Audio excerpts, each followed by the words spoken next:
Okay. Yung sitwasyon na yan ngayon, ito yung mag-vacuum. Ito lang talaga dapat ang bukas vacuum. Si main drain, sarado. Si infinity, sarado. Itong tatlo na lang ito, kahit bukas yan, okay lang yan. So, ito yung sitwasyon na magbabacuum ka. Ang bukas mo, vacuum lang.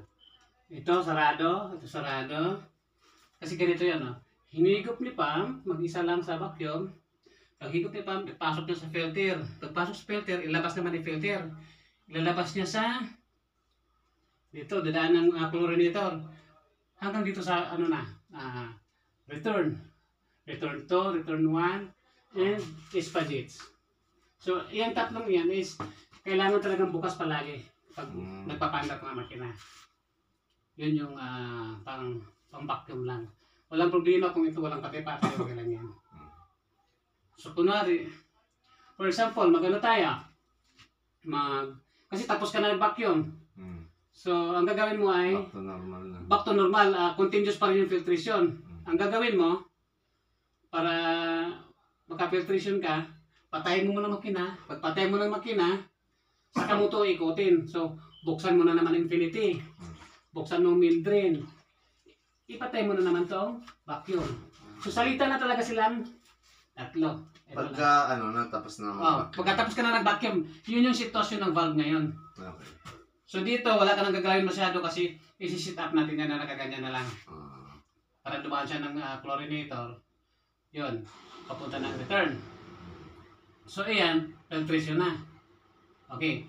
Pag pinapaandar natin yan, yan yun, ganyan lang, walang problema yan. Filtration yan. So, kunyari, ito for example, yung gauge mo ay umabot na ng 25 to 30 PSI. Ibig sabihin, pag dumi na. Ito kasi yung guide yun, no? Yan, no? So, 20 pa lang, start na daw. Ibig sabihin, madumi na. So, kailangan, ako kasi 25, naglilinis na ako. Hindi ko na pinapaabot ng 30 PSI. Pag yung gauge na yan, umabot ng 25 to 30 PSI, ibig sabihin, madumi na ang laman ito. Yan, madumi na yan. So, kailangan, madumi na. Kasi, nung pinadala mo kanina, nandito na yung gauge eh. Nasa 20. Madumi na talaga ito, pero hindi gaano. Okay? So, para mabawasan mo yung dumi nito, na hindi mo babaklasin, pwede mo siyang i-bypass lang. Ang operasyon ng mga valve nito. So, ito yung valve na naiba sa kaninang mga operasyon. Nagba-vacuum ka, halos parehas lang. Nag-filtration ka, halos parehas. Kaunti lang yung valve na pinagpalit mo. Ito naman ang ilang valve ang iikutin mo ngayon para makabakwas ka na hindi mo tatanggalin ang dumi nito. Hindi mo babaklasin ang yung belt na yan. Okay, ito. Ang gagawin natin, di ba, higop si Pam, pag ganun, tapos ipasok sa filter, dito yung daan. Ngayon, balik rin natin. Kasi pag ang normal na under sa makina, ang pasok sa tubig sa filter, pag ganun yun. So, lahat ng dumi nakalikid sa element. Ngayon, magbabakwas tayo, balik rin ito yung operasyon. So, ang mangyari, pag binalik ka rin yung operasyon ng mga valve, imbis na ang takbo ng tubig pag ganun, ngayon, pag ganun na, pagbukas na. So, lahat ng dumi, sa loob nito, natatanggal niya kasi pabaliktad yung buga ng tubig sa loob eh. So, tatanggal na. Patapon na sa palabas yun. So, ganito yung operasyon niya ngayon. Ito, imbis na open, isara natin yan. Ito, imbis na nakasarado, ito na naman yung i-open natin. Tapos, para hindi makabalik doon sa return, isara naman natin to. Yan. Isara natin yan. Pagkasara dyan, ito bubuksan din natin to, bakwas. Ito yung pinaka-main talaga na para magtapon. Ngayon, pagka binuksan natin yan, kahit hindi umandar ang makina, matatapon yung tubig kasi yung ating pump room is positive suction. Kahit hindi umandar, automatic yan, nagbababa ang tubig nito para matapon doon sa kanal. So, ayan. Kapag nagbakwas ka, ito na yung sitwasyon ng valve. Bypass yan. Nakapatay si inlet, naka-open si outlet, naka-off naman ang valve sa papuntang return. So, pag umandar si makina, pag ano lang takbo na tubig, pabaliktad. Ilabas naman niya dito. Hindi siya makabalik dito kasi sarado. So, dito siya daan kasi bubuksan natin to. Pag umandar si makina, bilangan mo lang mga 10 to 15 seconds lang. Pag andar.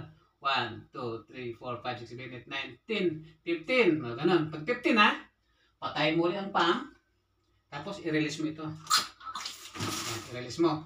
Hanggat sa wala na yung tunog, May tunog ba yan? oh, kasi may laman na tubig to eh.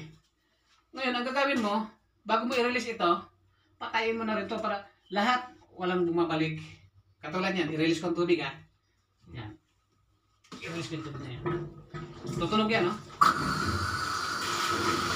Nagtatapo na ko ng tubig. So, Nakapatay dapat. dapat nakapatay ang makina. At saka ito din, nakapatay. Kasi positive suction tayo, dapat sarado din natin ito. Kasi pag hindi natin sinara, tubig doon sa swimming pool, maubos talaga dahil ito bukas, papasok pa rin dito.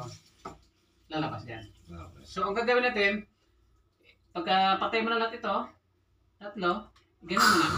I-release mo yung tubig. Wait lang, ano lang. Wait lang. 10 to 50 seconds lang. Okay lang ha.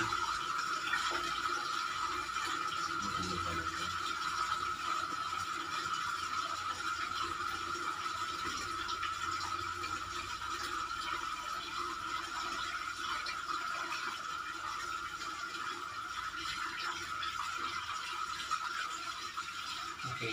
Hintayin natin na wala nang tunog yung